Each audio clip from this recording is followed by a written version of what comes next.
something that really worked for me was walking through my fear. So I really try to encourage people to make a choice, because ultimately it is a choice. We have to decide, as we know, we cannot change anybody else. And sometimes we put that responsibility on our shoulders, and it's like, no, I can change me right here. This is what I have control of. You can change you. Each person has that choice and that ability. All I can do is work on myself and show up in a way that I'm proud of. So what I started doing after my divorce, besides connecting more spiritually, was I made a choice. Okay, I have all these things that terrify me.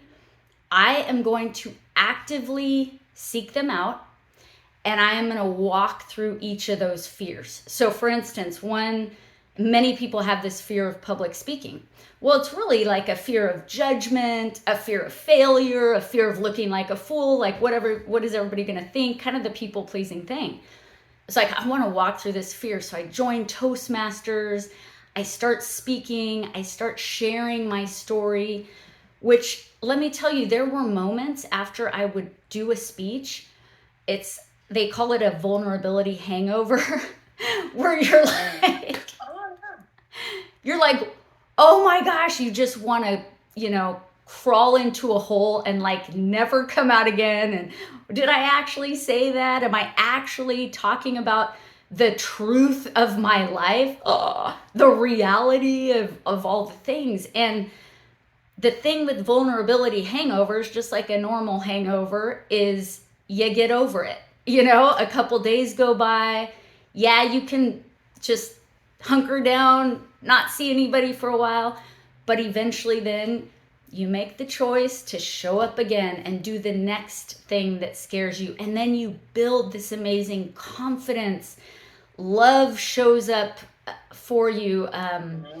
It's just, so I would just... places you wouldn't even think of, huh? Absolutely. That's incredible.